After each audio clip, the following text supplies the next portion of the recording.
भागवत में वो भगवान को जो तात्विक समझने का कोई जरूरत नहीं है, क्यों? उसका असल चीज समझ लिया, भगवत प्रेम।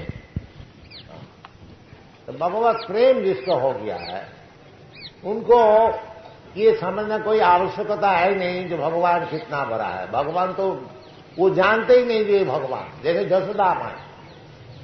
जसोदा माई जब कृष्णा पूतना को मार डाल, तो जसोदा माई उस वक्त पहुंच गया, तो जसोदा माई समझते हैं जो कोई दैवी शक्ति हमारा जो लड़का है उसको रक्षा किया। वो नहीं समझते हैं कि ये बालक जो है, ये जो शिशु बालक भी नहीं, ईशान भगवान, उनको कोई जानने की आवश्यकता नहीं। बिना असल जो चीज है प्रेम, वो उनको भीतर है। इस साधारण के लिए जो कि भगवान को मनुष्य समझता है, अब जानंती मान मूढ़ा मानसिम तनुमान, साधारण व्यक्ति जिसको ज्ञान है नहीं, परम भाव में जानन, जो कि भगवान का परम भाव समझते नहीं, वो कृष्ण को ऐसी कोई साधारण व्यक्ति समझता। हमारा ही ऐसे कोई होगा, ज्यादा कुछ पावर है नहीं।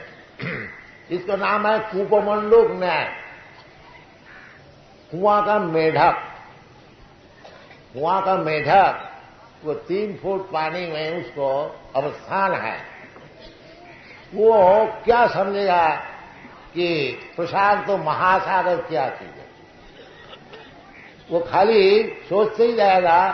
कोई अगर प्रशांत तो महासागर कभी देखा नहीं तो उनको कहे कोई दे, देखो जी एक बड़ा भारी समुद्र देख के आया है, वो तो कभी देखा नहीं। बोल तो कितना भारी, ये जो 3 फुट पानी हम रहते हैं इससे कितना ज्यादा है,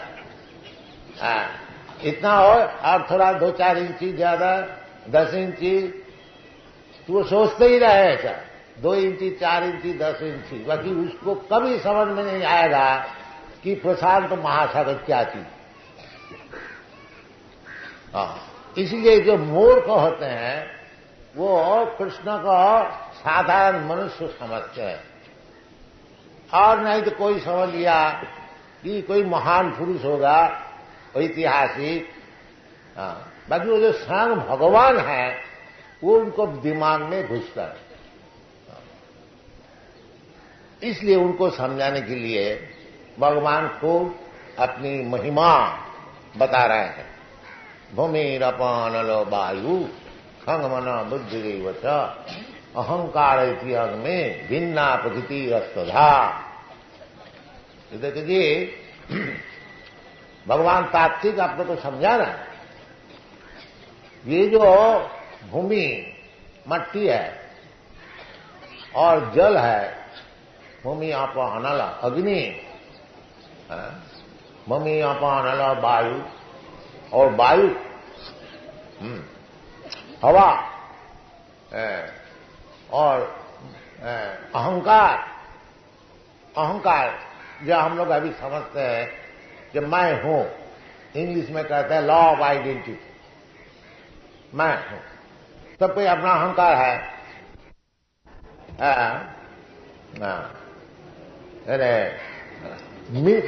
मिथ्या अहंकार, वास्तविक ये चीज मैं हूं नहीं। वही भूमि रप अनल वायु का एक आवरण है ये जो शरीर। ये शरीर भूमि अप अनल वायु, तेजो बारिमित विनिमयम भागवत में कहते, जो अग्नि, जल और मट्टी इसको मिला करके एक वस्तु जो है वही शरीर।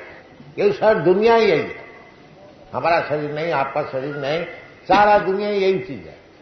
यही भूमि रप आनल वायु, कहीं भी जाए यही सब चीज मिल करके ये शरीर भी होता है, और मकान भी होता है, और पहाड़ भी होता है। जो कुछ आप भौतिक चीज आप देख रहे हैं ये बस इसी का एक समावेश एकत्रित मिल करके, इसलिए जो लोग मूर्ख होते हैं वो समझते हैं ये भूमि, अप, अनल, वायु, ये मट्टी, जल, अग्नि, वायु, ये सब मिल करके एक परिस्थिति में उसका जीवन बन जाता है। ये आत्मा कोई चीज है। ये बड़े बड़े सब जो पाश्चात्य दार्शनिक है, वो दार्शनिक लोग यही विचार करते हैं कि मट्टी से, जल से ही आत्मा पैदा होता है, आत्मा और कोई अलग चीज नहीं।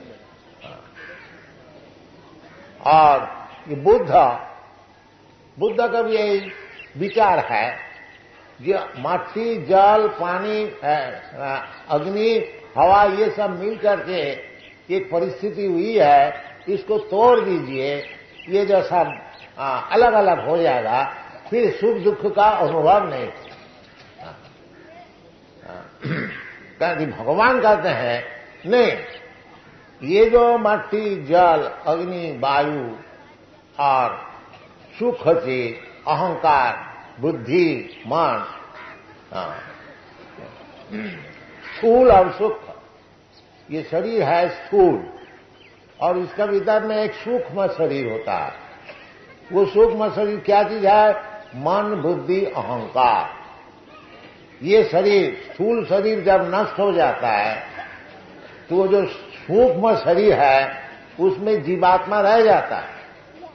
वो सूक्ष्म शरीर, मन, बुद्धि, अहंकार, फिर उसको दूसरा शरीर दिलाता है। जैसा गुलाब का खेत से यदि हवा बहती है, वायु, तो उसका सुगंध ले जाता है, और पखाना का जो हवा है वो दुर्गंध ले जाता है। इसी प्रकार इस जीवन में मैं जैसा कर्म कर रहा हूं, उसका सुगंध, दुर्गंध, वो मन, बुद्धि, अहंकार, वो उसको ले करके और दूसरी शरीर उसको प्राप्त हो। ये जन्मांतर बात।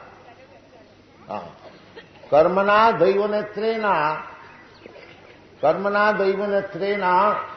जंतुर देह उपपत्ति, अपना कर्म काम।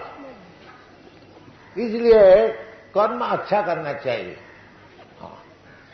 उस विषय में भगवान बताया है, जानती देवव्रता देवा पितरीन जानती पितृव्रता भूतेजा जानती भूतानी मत जाजिनोपी जानती माम। बड़ा सरल है। इस जीवन में जैसा कर्म कीजिएगा, यदि देवता को अर्चन कीजिएगा, अनेक देवता है, तो जानती देवव्रता देवा, तो देवलोक में आप जाइएगा। पितरीन जानती पितृव्रता, जो श्राद्ध आदि होता है, वो श्राद्ध करके पितृलोक को संतोष करते हैं, वो पितृलोक में जाएंगे। कर्मकांडीय विचार। और जो भौतिक है, इस दुनिया में परिश्रम करते हैं, तो इस यही रहेंगे, चाहे मनुष्य शरीर है, कि जानवर शरीर है, कोई भी शरीर है। और भगवान कहते हैं मर जाजिनो भी जानती मां। और जो हमारा भक्त है, केवल हमारा ही सेवा में नियुक्त है, वो हमारे पास है। ये बात नहीं है जैसा मूर्ख लोग कहते हैं, किसी प्रकार कोई भी काम करो, आगे जाके सब भगवान मिल जाए। ये भगवान इतना सस्ता नहीं है। जैसा बड़ा मिशन कहते हैं, जतो मत ततो, कोई भी मत आप निकाल लीजिए और अपना काम कीजिए, भगवान का पास पहुंच जाइए, ये तो भगवान बन जाएगी। ये सब धोखाबाजी। भगवान जो कहते हैं हो, जो जानती देवव्रता देवान, तो देवव्रता देवान जो सबसे उच्च लोक है ये भौतिक जगत में, ब्रह्मलोक। ब्रह्मलोक का विषय अब भगवद गीता में भी कहते हैं, सहस्र युग पर्यंतम अरहत जद ब्रह्मणो विदु। ये जो हमारा युग होता है, सत्य, त्रेता, द्वापर, कली, ये 4 युग में इसको युग कहा जाता है, दिव्य युग, चतुर्युग, ऐसा अलग अलग नाम होता है। तो इस प्रकार 1000 चतुर्युग में ब्रह्मा का एक दिन होता है, जो कि हमारा 12 घंटा है, समझ लीजिए। सवेरे सूर्योदय से शुरू करके और शाम को सूर्यास्त तक 12 घंटा समझ लीजिए। कभी 13 होता, कभी 14 होता, तो साधारण 12 घंटा। ये जो ब्रह्मा जी का 12 घंटा है, वो हमारा जो चतुर्युग है, सत्य, त्रेता, द्वापर, कली, ये सब मिल करके 1000 गुण करने से ब्रह्मा जी का 12 घंटा होता। अब समझ लीजिए उसका आयु 100 वर्ष है, तो कितना लंबा लंबा उनका दिन, रात, महीना, बरस।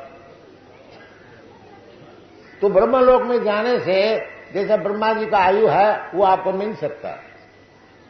चंद्रलोक में जाने से आपको 10,000 वर्ष परमाणु मिल सकता है, परंतु मरने होगा, ये बात नहीं। ब्रह्मा जी को भी मरना है और हम लोग को भी मरना है, सबको। इसलिए भगवान कहते हैं आब्रह्म भुवनालोका पुनरावर्ती न बोल। अगर ब्रह्मलोक में भी जाओ, स्वर्गलोक, चंद्रलोक, महलोक, जनलोक को तो बात ही नहीं। सबसे जो आगे है वो ब्रह्मलोक में भी जाओ तो अब्रह्म भुवनालोकान पुनरावर्ती, कोई आवागमन उसमें लगा रहे। और यदि हमारा धाम में आओ तो फिर पुनर्जन्म न विद्यते जदगत्या न निवर्तन्ते। इसलिए मनुष्य जीवन को चाहिए कि इसी जीवन में भगवत भक्ति को अच्छी तरह से पालन करके भगवान का पास चले। ये सब जानते ही नहीं, भगवत गीता में सब कुछ बताया हुआ। ये तो आदमी इसमें ध्यान देता नहीं और नहीं तो जानता ही नहीं। बाकी सब चीज भगवत गीता में बताया। केवल उसको अच्छी तरह से समझ करके और अगर काम किया जाए तो इसी जीवन में हमारा जीवन सफल हो जाए। जीवन सफल क्या? मैं जीवात्मा, भगवान का अंश स्वरूप, भगवान जो वस्तु है मैं भी वही वस्तु है, भगवान विभू मैं हूं। किसी तरह से मैं भौतिक जगत में फंस गया, यही बात। और इससे उद्धार हो करके फिर हमारा जो सच्चिदानंद शरीर है उसको प्राप्त करके फिर भगवान के पास जा करके अच्छी तरह से रहो। जद गत्या न निवर्तन्ते तद्धाम परमं मम।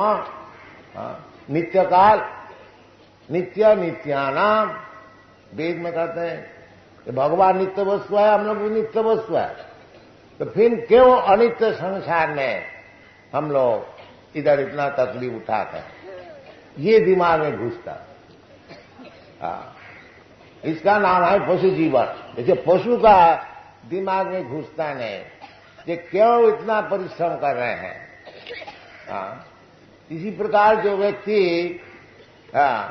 ये जिज्ञासु नहीं है, जो हम दिन भर क्यों परिश्रम करते हैं और भगवान का विषय में बिल्कुल ध्यान नहीं है, तो वो पशु ही है, समझ लीजिए। वो पशु, उसको पशु ही कहा जाता है। आहार निद्रा भय मन। इसलिए भगवान खूब विश्लेषण कर, जिसका अंग्रेजी में कहता है एनालिसिस, एक एक पुंख पुंख विचार करके समझा रहा है कि ये जो दुनिया है पांच भौतिक, भूमि अपान नल वायु खंग मन बुद्धि, पांच भौतिक वो स्थूल है और सूक्ष्म भौतिक है मन बुद्धि अहंकार। तो भगवान कहते हैं इति आंग में भिन्ना प्रकृति अष्टधा। ये जो 8 प्रकार की प्रकृति है ये हमारा ही चीज है, थोड़ा अलग है। जैसा उदाहरण स्वरूप जैसा आप लोग को हम सुना रहे हैं और एक टेप रिकॉर्ड पे ये सब जो वचन है वो सब रिकॉर्ड हो जाए। हाँ, वो टेप रिकॉर्ड पर जब रिप्ले किया जाएगा, मालूम होगा मैं ही बोल रहा हूं, मैं हमसे वो अलग है, वो चीज अलग है। यद्यपि शब्द से मालूम होगा कि मैं ही बोल रहा हूं। इसी प्रकार ये जो भौतिक जगत है, ये क्योंकि भगवान परम सत्य वस्तु है और उनकी प्रकृति से भिन्ना प्रकृति द्वारा ये प्रस्तुत है, इसको बनाया गया है, मालूम होता है ये सच। बाकी भगवान कहते हैं भिन्ना। ओम तत्सत, चिद वस्तु सत है, अचिद वस्तु सत नहीं है। सर्वविकार संपन्न है, सब प्रकार का विकार होता है। जन्म होता है, स्थिति होता है, वर्धन होता है, अपक्षय होता है, परिणाम होता है और नष्ट होता है। जैसा हमारा शरीर, आपका शरीर मां का गर्भ में बहुत छोटे से, जैसा समझ लीजिए चला था, ऐसे पहले शरीर होता है, फिर आस्ते आस्ते बढ़ती है, उसमें सब छेद होता है, छेद होगा अगर नाक कान ये सब बन जाता है, 9 छेद होता है, फिर वो शरीर बढ़ता है, बढ़ते बढ़ते बढ़ते जब पूरा हो जाते हैं तब मां का गर्भ से निकल आता है, फिर अपना काम शुरू हो जाता है। हाँ, तो ये जो शरीर है, भौतिक शरीर, ये जन्म हुआ, फिर आस्ते आस्ते बढ़ता है, जन्म वृद्धि और स्थिति, कुछ दिन रहेगा, 20, 50, 100 ज्यादा से ज्यादा स्थिति और परिणाम, इससे बच्चा तो बहुत कुछ पैदा होगा, परिणाम, फिर अपक्षय, बुढ़ापे आ जाएंगे, क्षय होगा, क्षय होते होते एक दिन खत्म। ये शरीर का 500 भौतिक शरीर का ये नियम है। चाहे अपना शरीर लीजिए, चाहे हाथी का शरीर लीजिए, चाहे जगत का शरीर लीजिए, ये सब चीज एक ही नियम से जन्म, स्थिति, परिणाम, वृद्धि, अपक्षय, नाश। परंतु जीवात्मा जो है अविनाशी तू तद्विद्धि, वो अविनाशी। ये मूर्ख लोग नहीं समझता, वो समझता है कि शरीर नाश हो गया, सब नाश हो गया, अब कुछ नहीं, सब खत्म हो। नहीं, सब खत्म नहीं होता। जीवात्मा ना वो फिर अलग शरीर लेता अपना कर्म का अनुसार। ये मूर्ख लोग नहीं समझ, और समझना कोई मुश्किल भी नहीं है। भगवान कहते हैं, इसको समझा रहे हैं कि देहि नस्मिन् यथा देहि कौमारं यौवनं जरा तथा देहांतरं प्राप्ति धीर सत्व न महीयते। ये समझ में कोई देर नहीं लगता है कि देहि नस्मिन् यथा देहि, ये शरीर में, ये जो हमारा शरीर है, आपका शरीर है, हाँ, पहले बहुत छोटा था, हाँ, फिर वो छोटा शरीर थोड़ा और कुछ बढ़ गया, कुछ और बढ़ गया, बालक का शरीर हो गया, फिर शरीर तो पलट गया। वो छोटा शरीर मां का गर्भ से निकलता है, वो तो नष्ट हो गया, फिर उससे थोड़ा बड़ा शरीर मिल गया, और उससे और थोड़ा बड़ा शरीर, यौवन। उसी प्रकार मुझको तो ठीक ठीक मालूम है, जो देखो कि मैं मां का गोद में ऐसी छोटी शरीर में लेटा रहता था, हमको ख्याल, तो मैं जो हमारा ख्याल है, मैं नित्य वस्तु है, शरीर पलट गया। इसी प्रकार ये शरीर पलट जाएगा, मैं रह जाऊंगा, इसमें समझ में क्या दे बता। भगवान यही समझा रहे हैं, देहि नस्मिन् यथा देहि कौमार यौवनं जरा तथा देहांतरं प्राप्ति। जैसे इसी जीवन में अनेक देह परिवर्तन होता है, इसी प्रकार ये शरीर परिवर्तन हो जाने से मैं नष्ट नहीं होता। न हन्नते हन्नमाने शरीरे, शरीर नष्ट हो जाने से मैं जो है आत्मा वस्तु, आत्म वस्तु, मैं नष्ट नहीं होता। कि आजकल भौतिक सभ्यता में वो ये सब जानते भी नहीं और जानने के लिए कुछ प्रयत्न भी नहीं करता है, और कोई अगर उसको समझाया जाए तो हंसी उड़ाते। ऐसा मूर्ख हो गया। वो क्या भगवत भजन करेंगे, क्या तपस्या करेंगे, क्या उसको ज्ञान तो है ही नहीं। इसलिए कलयुग में शास्त्र में यही बताया है, हरे नाम हरे नाम हरे नाम इव केवलम कलो नास्तिव नास्तिव नास्तिव गति। जो दिमाग तो कलयुग में बहुत ही खराब है। मंद्या सुमंद मत, ये लोग समझते हैं हमारा दिमाग खूब बड़ी है, हम मोटर गाड़ी बना लें। नहीं, कलयुग में दिमाग सब खराब है, नष्ट बुद्ध है। मंद्या सुमंद मतयो मंद भाग्या अधिबुद्ध। कलयुग का ये लक्षण है। एक तो मंद है, कुछ समझते नहीं, मूर्ख है, और जो कुछ समझने के लिए प्रयत्न करता है तो उसका मत भी मंद है। वो एक मत निकाल दिया, देखो जी मट्टी से ही चेतन पैदा। अरे मट्टी से चेतन पैदा होता है तो लेबोरेटरी में क्यों नहीं बनाते? एक चींटी तो बनाओ मट्टी से चेतन। बाकी अपना जिद करेंगे, बड़े बड़े सब डार्विन थ्योरी और ये थ्योरी से बड़े बड़े पाश्चात्य सब तथाकथित से विद्वान है, एक नंबर का मूर्ख है। ये मट्टी से चेतन बनाने को चाहते हैं, ये संभव है नहीं, चेतन वस्तु अलग है। इसलिए भगवान कहते हैं अपरायम इतस्वन्यांग प्रकृति विद्धि में परा। ये जो भौतिक चीज है भूमि अपान वायु, ये निकृष्ट प्रकृति है। अपरायम, ये इसका वैल्यू कम है, निकृष्ट, इंफीरियर क्वालिटी। तो अपरायम इतस्तु विद्धि में प्रकृति परा। इसका अलावा और एक प्रकृति है, वो परा प्रकृति, उत्कृष्ट। वो कौन चीज है? जीवभूत। ये जो जीवात्मा, जीवभूत महाभाव जयदम धार्य तेजस। ये जो प्रकृति परा प्रकृति जीव है, यही दुनिया को भोग कर रहे हैं। भोगता तो नहीं, भोग के लिए प्रयत्न करता है। सब कोई चाहते हैं दुनिया का चीज हम खूब भोग करें, इसलिए कहते हैं उनकी ज्ञान है, उनकी बुद्धि है, इसलिए उनको परा प्रकृति कहा जाए। तो जीव परा प्रकृति, जीव भी प्रकृति, बाकी परा प्रकृति।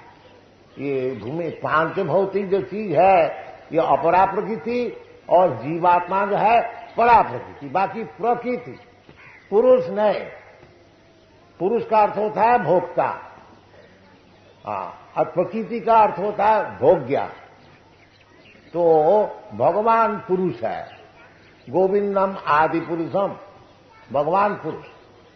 ये भगवान का ये परा प्रकृति अपरा प्रकृति जो कुछ है ये सब भगवान का भोग्या है। भगवान इसको भोग करेंगे, और जो जीव समझता है कि मैं भोगता हूं, इसका नाम ही है माया, और कुछ।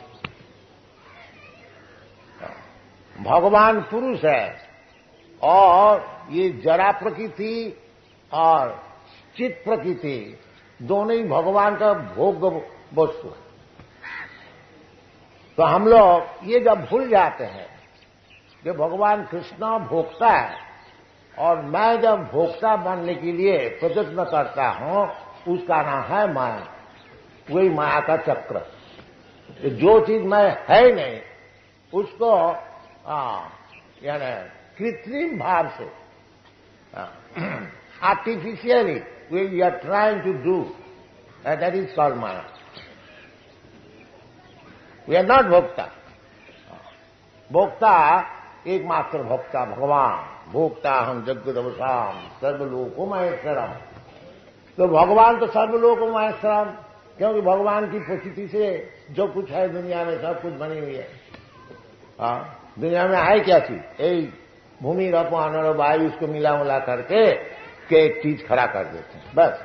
तो वो तो भगवान का है। और आगे जाके भी भगवान बता देंगे, यह भी बताया है कि जीव है, ये भी हमारी प्रकृति है। तो मैं भी भगवान का और दुनिया भी भगवान का है। तो हमारा उचित क्या है? जो भगवान जिस तरह से हमको भोग कर सके, उस काम में लग जाने से ही हमारी मुक्ति। मुक्ति का अर्थ यही होता है कि स्वरूपे न अवस्थिति मुक्ति हित्या अन्यथा रूपम। ये जो हम प्रकृति है, अब पुरुष होने के लिए जो हम प्रयास करते हैं, यही हमारा बंधन का कारण माया। और यदि मैं प्रकृति रूप से भगवान की भोग्य हो जाते हैं, तो उसका नाम है मुक्ति। और कुछ नहीं, मुक्ति और कुछ नहीं। स्वरूप में अवस्थित न, जब मैं प्रकृति हूं और भगवान पुरुष है, तो मैं भगवान की भोग्य। इसलिए भगवान जिस तरह से हमको भोग करने को चाहे, जिस तरह से हमको हुक्म करे, उस प्रकार हम काम करें, तो बस हमारा वो मुक्ति है और कुछ नहीं। मुक्ति कोई अलग चीज नहीं है। हाँ, थोड़ा समझ देखिए कि अपरायम इतस्तु अन्यांग प्रकृति में विद्धि में परा जीव भूतांग महाबाहो जैदम धार्यते जग। ये जो जीव है, जीव प्रकृति, बाकी पुरुष का नकल करके इस दुनिया में भोग करने को चाहते हैं। इसलिए ये इतना झगड़ा। आपसे झगड़ा का कारण क्या? या आप भी प्रकृति, मैं भी प्रकृति, भगवान की भोग्या वस्तु, परंतु माया जाल में फंस करके मैं भी पुरुष होने को चाहता हूं, आप भी पुरुष होने को चाहते हैं। इसलिए आपसे हमसे झगड़ा। और यदि उभय हम लोग दोनों ही समझ जाए कि भाई हम तो भोग नहीं कर सकते, आप भी भोग नहीं कर सकते हैं, तो फिर आपसे हमसे झगड़ा क्या? जो भोग्या जो भोक्ता है वो तो भगवान है। इसलिए आप और हम सब मिलकर के भगवान को सेवा में लग जाए, तो फिर झगड़ा का कोई बात ही नहीं। ये सब समझते नहीं। इसलिए भगवद गीता अच्छी तरह से समझना चाहिए, और समझ करके देखिए, यदि हम लोग अपना जीवन में इसी प्रकार काम करेंगे तो शांति है, तभी शांति मिलेगी। भगवान खुद कहते हैं, भोक्तारम जगदवसाम सर्वलोक महेश्वरम श्रीरम सर्वभूतानां ज्ञात्या मांग शांति। अगर शांति चाहते हैं तो इसको अच्छी तरह से समझना चाहिए कि भोक्ता है भगवान और हम लोग भोग्या। ये एक चीज अगर हम लोग समझ जाए, भोक्तारम जगदव, भगवान भोक्त्या, सर्वलोक महेश्वर, और सब जितने लोक है, ये जो एक लोक है, पृथ्वी लोक है, भूलोक है, भूवल लोक है, जनलोक है, महलोक है, तपोलोक है, अनंत कोटि लोक है। तो भगवान कहते हैं जो भोक्तारम जगदवसाम सर्वलोको महेश्वरम, सब लोग का मालिक मैं हूं। यदि भगवान सब लोग का मालिक हुआ और फिर हमारा भोग्य वस्तु क्या रह गया? तो ये समझ सकते। इसलिए भगवत भक्ति जो कृष्ण भावना मिलकर कि दुनिया में प्रचार करने की बहुत आवश्यकता है। आदमी सब भूल से चल रहा है, वो जानते ही नहीं, झूठ मूठ लड़ाई झगड़ा अशांति ये सब बनाए हुए हैं, और सब समाज दुखी है। अब जब कृष्ण कॉन्शियस हो जाए, जब कृष्ण को मान लें, जो कृष्ण तो भगवान स्वयं, मैं उनको सेवा, तो किसी भी अवस्था में वो सुखी रहेंगे। किसी भी अवस्था, कोई भी अवस्था, ये बात नहीं है जो धन रहने से ही सुखी रहेंगे और धन नहीं रहने से दुखी रहेंगे, ये बात नहीं है। हम लोग सब किस्म का आदमी से मिलता जुलता हो, बड़े बड़े धनी से भी मिलता हो, तो वो भी दुखी है। सब आप लोग सब जानते हैं, सभी दुखी है। क्यों दुखी है? वो अपनी जो परिस्थिति है, जो वास्तविक जो उनका स्वरूप है वो भूल गया। इसलिए चैतन्य महाप्रभु कहते हैं कि जीव का जो स्वरूप है नित्य कृष्ण दास। नित्य का ये नहीं है आज दास बन करके भगवत भक्ति करें कल खुद ही भगवान हो जाए, नहीं, ये बात नहीं है। नित्य दास, आज भी दास और मुक्ति होने का पश्चात भी दास। बाकी वो जो दास है वो स्वरूप है, और ये जो दास है ये विरूप है। दास मैं है, परंतु मैं समझता हूं कि मैं मालिक। सब कोई दास है। हम जितने आप लोग इधर बैठे हुए हैं, देखिए कोई मालिक है, सब दास है। कोई दुकानदारी का दास है, कोई गवर्नमेंट सर्विस का दास है, कोई औरत का दास है, कोई मिनिस्टर का दास है, वो मिनिस्टर भी दास है, वो यानी जो कोई हो सब कोई दास है। अभी गवर्नर जो वो भी दास है, वो नेशन का दास है। उसका अगर वोट नहीं दिया जाए तो उसका नौकरी छूट जाए, तो सभी दास है। बाकी सब मानते हैं मैं मानू, इसका नाम है मान, और कुछ कोई भी व्यक्ति हो तो दास है। बाकी वो भगवत दास स्वीकार नहीं करेंगे, वो लोक का दास हो जाएगा, नेशन का दास हो जाएगा, घर में परिवार का दास हो जाएगा, और कुछ नहीं तो कुत्ता का दास हो जाएगा, घोड़ा का दास हो जाएगा, बाकी भगवान का दास नहीं। बस यही लोग दास वो है, दास उनको रह नहीं पड़ेगा। जैसा हम लोग सिविल डिसोबीडियंस किया था, आप लोग को मालूम है कि वहां गवर्नमेंट को नहीं मानता, तो गवर्नमेंट को मानता नहीं, सब पकड़ पकड़ के सब जेल में भर्ती कर दिया, और उधर खूब पीटा गया है। तो दास नहीं मानते, गवर्नमेंट को नहीं मानते, आप ये रूल से मानो। जैसा होता है, ये साधारण एग्जाम्पल। तो और एक खुशी से गवर्नमेंट का कानून मानकर हम लोग चले, तो जबरदस्ती पुलिस का हाथ में, मिलिट्री का हाथ में हमको जाना नहीं पड़े। इसी प्रकार दास जीव का स्वरूप है दास। जब वो भगवान से विरोध करके वो कहते हैं नहीं दास नहीं है, मैं मालिक, उस समय माया उसको पकड़ करके अच्छी तरह से उनका जो माया का हाथ में जो त्रिशूल है खूब अच्छी तरह से उनको सजा दिया। वो त्रिशूल का नाम है त्रिताप जंत्रणा। 3 प्रकार के ताप, आध्यात्मिक, आदि भौतिक, आदि दैविक। इसलिए जो बुद्धिमान व्यक्ति है उसको वो समझता है, जो मैं तो सब दुख नहीं चाहता हूं, क्यों ये 3 प्रकार के दुख हमारा ऊपर सब समय जबरदस्त बैठ जाता है। ये मनुष्य जीवन का काम है। जैसा सनातन गोस्वामी जाकर के चैतन्य महापुरुष से पूछा था कि आमी कैनो मोरे जापे तापोत्र।